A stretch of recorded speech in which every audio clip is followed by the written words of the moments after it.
top. I want to do this top that's very common, very popular, but I can never find proper in a children's size or my size.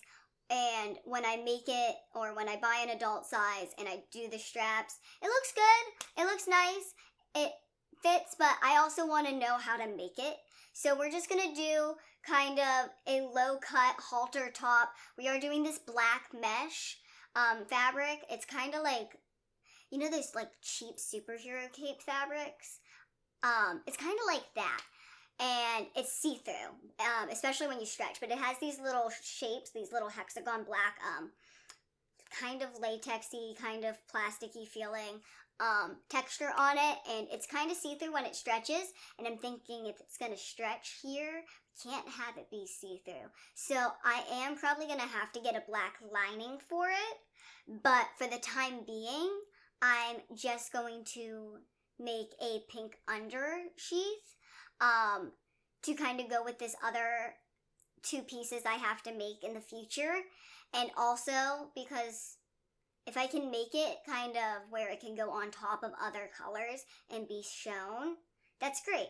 And if, you know, the pink doesn't show through, I'll just sew it to it and it won't matter. And that'll be amazing because then I won't have to worry about a lining. I could just use the pink fabric I have. But either way, I'm kind of excited for this project. I'm a little nervous. We aren't going to do like a typical just pullover or a typical just straps. We are going to do like a button loop strap. So it's going to go around the neck and then buttonhole. So that way I can undo it and I don't have to worry about ties or anything. Because one thing I hate about ties, one, I've never sewn them, so challenge there. But two, one thing I hate about ties when you wash them is if you forget to knot them, they get like all jumbled with any like loose hairs or lint or anything. And also when you wash them, they get pulled and stuff. So they get really stretched out. And I don't like large ties, and you don't want to cut them because they'll continuously like shrink and get stretched out when they dry, and it's just like, so it's an annoying process. So we're just not doing it. We are not doing it. Maybe for another top, but not for this top. Maybe for a different version of this top, but not for this version. I don't know. Either way, let's get started. To start making the halter top, we actually make the pattern because I make all of my patterns first and foremost. And that is actually another video because it takes much longer than I anticipated. So if you would like, you can check that video out. But we're going to start here with the waistband. And first and foremost, we're going to hem the waistband. So we're going to take that seam allowance or that hem allowance, which is the bottom seam allowance for the waistband, and kind of fold it over itself. Then we loosely pin it and it looks like this. And then we take it to the sewing machine and we're just going to sew a straight line. This is kind of a trial garment, so I'm not doing the pristine way of sewing a garment. It's not really 100% finished. I don't know if this is really going to be the final version of the garment. It is just kind of making it out of my brain, but we'll see how it goes. I just need this for concerts. We have to make it out of the pretty fabric.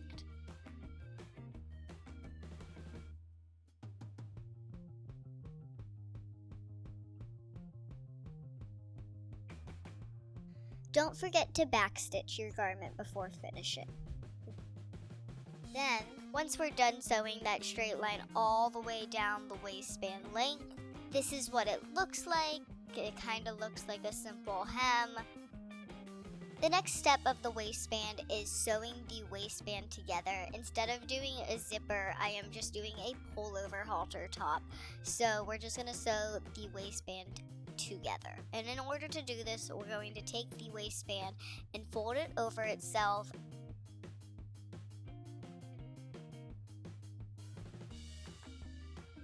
And then we're going to pin it down vertically. Now, sometimes you can go further in when it comes to pinning, so you don't have to take your pins out while sewing.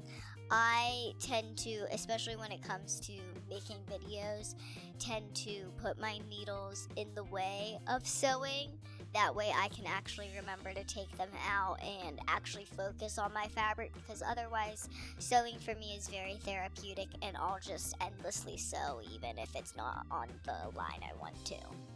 For sewing the waistband together, we are going to be using an overcasting stitch for reinforcing stretch fabric.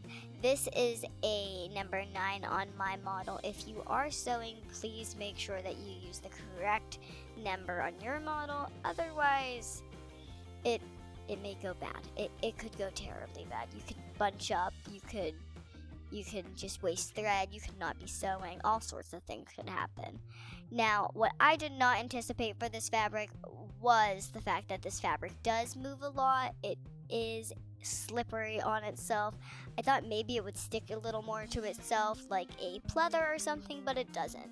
It moves on itself, and I did not use the proper pedal foot when sewing this garment. I did not have it at the time, and I have since been gifted it.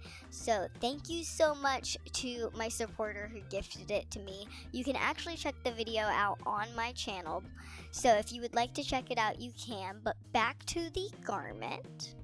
When struggling with a garment that is moving, or you're not using the proper stitch and you do not know you're not using the proper stitch, whatever the case may be, if your garment moves from the line that you want to sew and you end up moving the garment with the needle out of the fabric, you want to make sure that you are backstitching to reinforce the new stitch line you are making, because otherwise you could be creating a hole in your garment sew line. Once done, it looks like this, and when we turn it inside out, the fabric is completely connected and looks like this. The next part of the halter top that we will be completing is the boob cups, and we are going to start by sewing the lining to the outer shell of the fabric, and in order to start that, we have to pin this. Now, pinning boob cups or pinning any unique shape garment together can be a challenge, especially when the fabrics are different stretch levels. So you want to make sure that you are pulling the fabric as tight as possible and leaving any gaps towards the center. Especially for a chest cup or a boob cup, you want to have the slack where your body expands.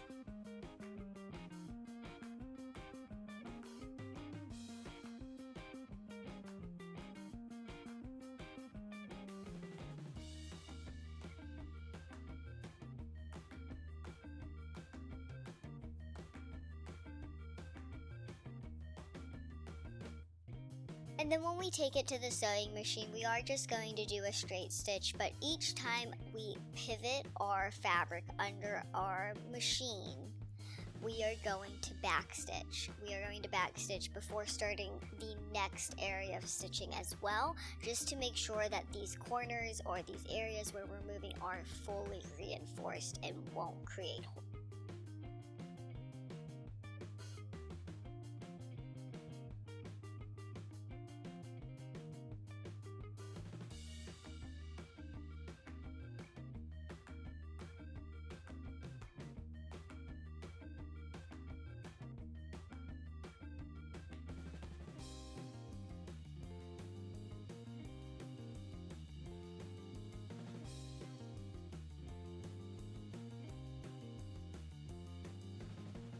After sewing both panels together, this is what it looks like, back and front. The next step is hemming the boob cup on the sides, as well as the area that will go around the chest peg. I am clipping around the seam allowance or the hem allowance area to allow us to have the capability to create multiple angles for seam allowance. That way the one seam allowance can do a straight edge and the other one can do a more curved edge.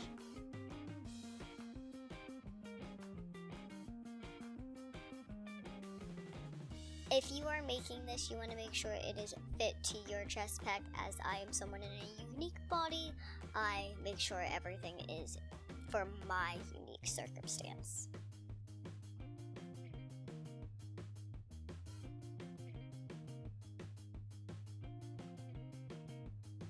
And then we're going to take it to the sewing machine and very carefully sew it because it's a small piece of fabric over itself, and sometimes those can slip under machines.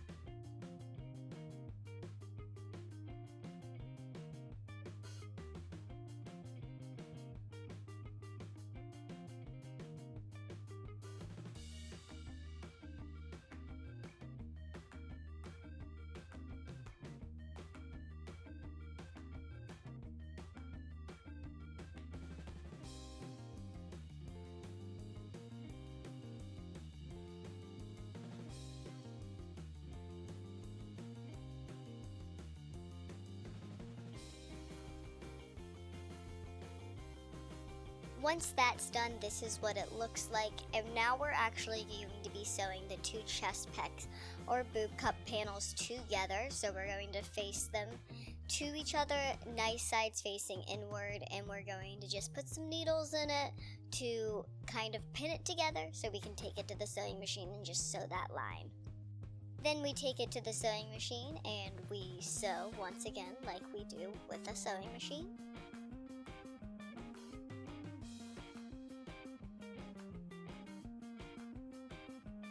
And then when we are all done sewing, this is what it ends up looking like, and we will trim that section so that excess area won't bother us.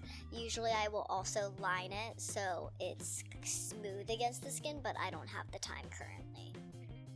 The next part of the garment that we will be creating is the neckband, and to start we will be folding the fabric in half and then pinning the edges and then pinning in the centers every 2 inches or so.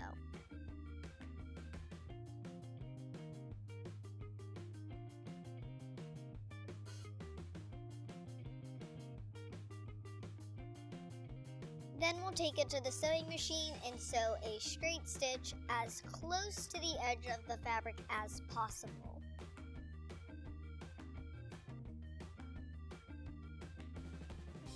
Once we're done sewing comes the challenging part if you don't have a proper tool for this. They do sell tools to help with this part, but we're basically going to turn the fabric inside out.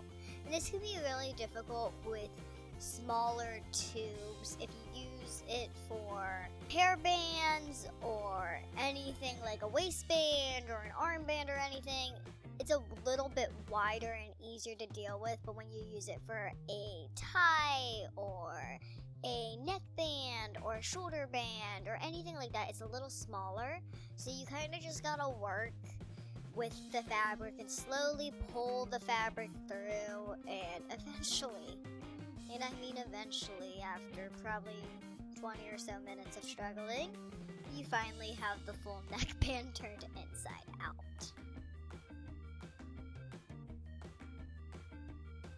After turning the neckband inside out, we are going to fold it in half and end up cutting that halfway line.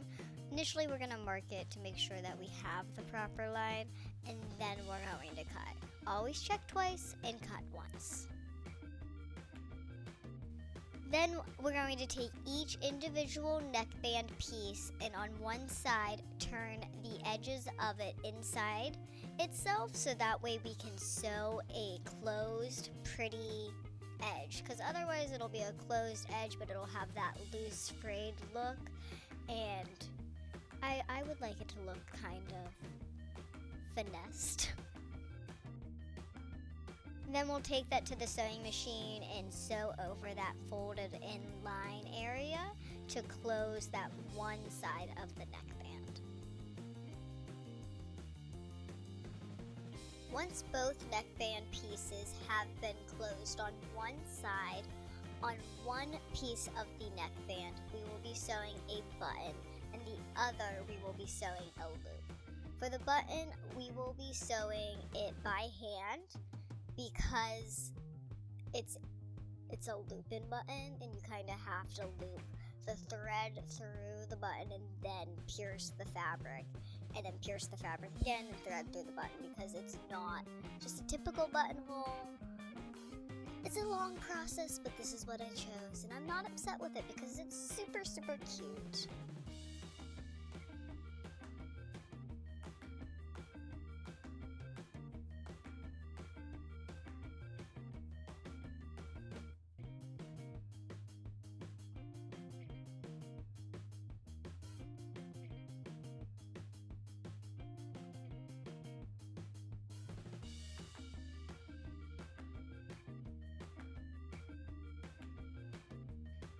Now that the button is sewn on and reinforced on one side of the neckband, on the opposite side of the neckband and opposite of the closed end of the neckband, we will be sewing the loop.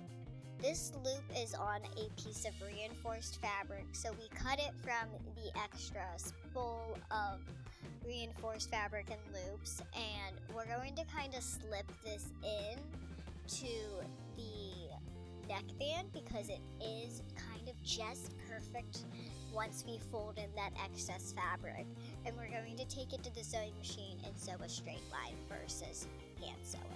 This will just quicken the process just slightly. And like I said, once at the sewing machine, we will be sewing that straight line and just making sure those fabrics are tucked in and the loop is where it needs to be.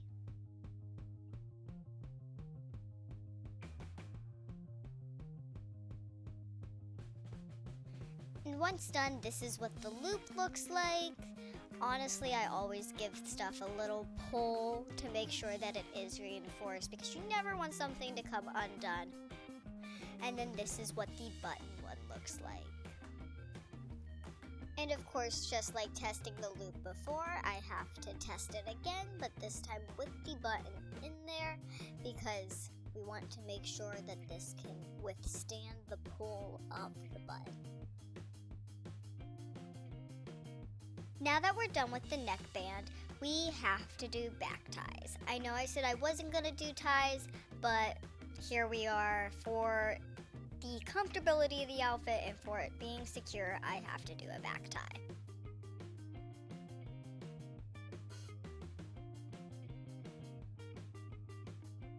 So we're going to start with folding this piece of fabric in half and then kind of pinning it just tightly, but also not super careful because we're using it to cut a straight line and cut two equal pieces.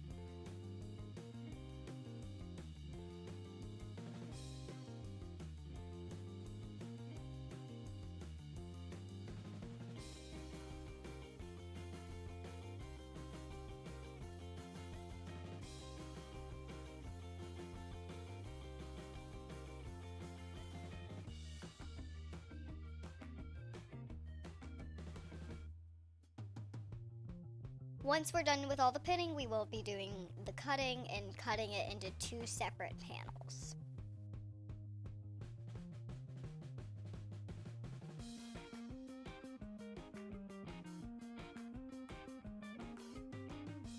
Once we have our two panels, we'll take one panel and fold it in half again, and this time after pinning it, we will be sewing it. So we'll be pinning it as perfect in line with each other as we possibly can get it, and then we will be taking it to the sewing machine.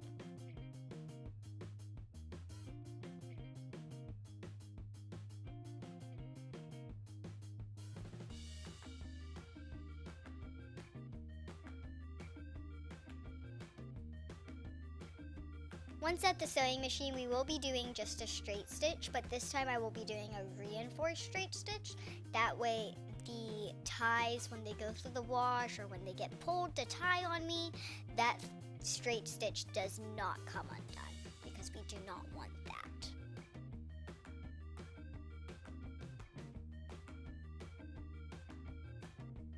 And then, just like the neckband, we have to turn it inside out, but this is a little thicker. It's a little easier. Still, that tool would be handy. I'm just lazy and cheap.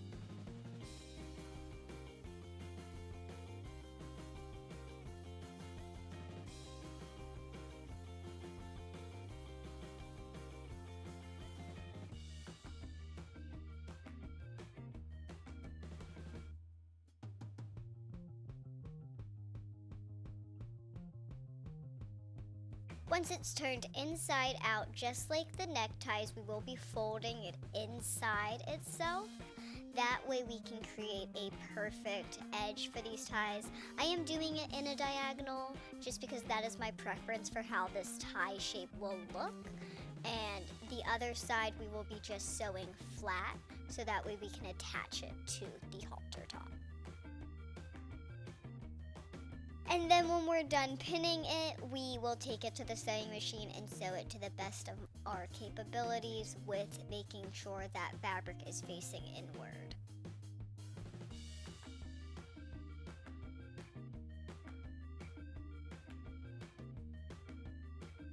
Now it's finally time to put the garment together, and we're going to start by sewing the boob cups to the waistband.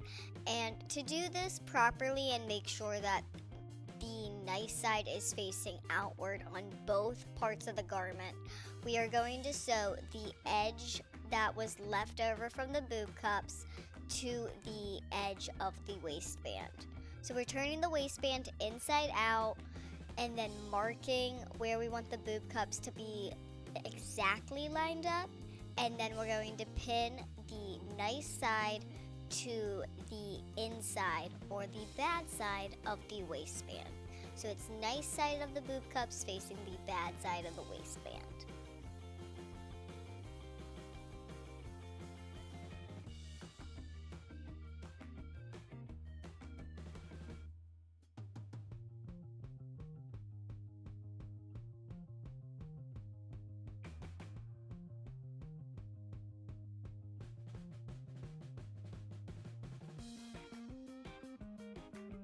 Then we're going to take it to the sewing machine and sew a reinforced straight stitch to make sure that the boob cups do not fall off the waistband.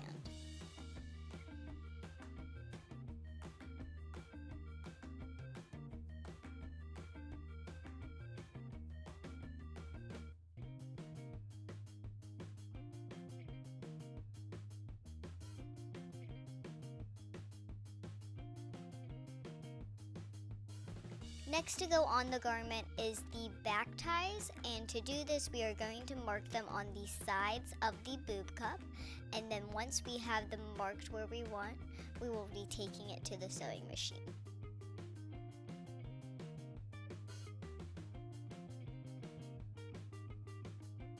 Once at the sewing machine, we will be taking the straight lined edge of the back ties, not the angled edge or the diagonal edge, and we will be putting that against the inside of the boob cup and just sewing a reinforced straight stitch.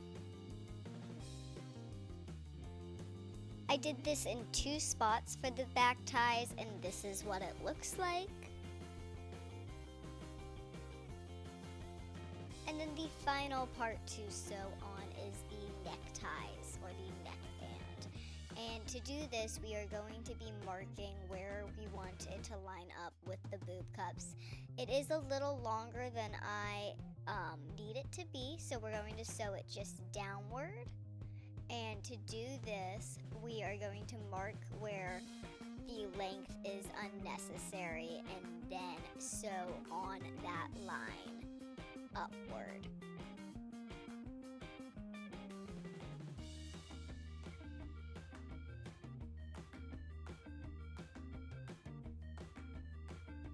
Once at the sewing machine, we're going to make sure that our neckband is in the correct place, and then not sew a straight line down, but just sew where the hem of the boob cup lines up with the neckband and reinforce that stitch a couple times. And then once we have that reinforced, we're going to hand sew the rest of the neckband excess to the side of the boob cup. That way it acts as like an extra barrier between the skin and the outside contact, and also it just puts it out of the way, and if I ever need it, if I never ever need to elongate it, it will be there for me.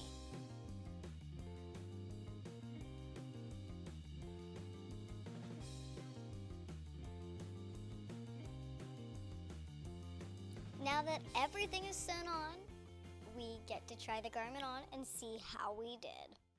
Okay, y'all, so the top is done. It did change up a little bit from what I originally had planned, but honestly, if I didn't do the straps, I probably should have just made like a triangular angle to fit into the halter part of the back in order to make it backless and make it that halter top. But we do have the snap here, well, not the snap, the button, which is exactly what I wanted. I honestly thought for a second that we weren't going to need it, but then I realized I wouldn't be able to get it over my head because there's no elastic in this outfit.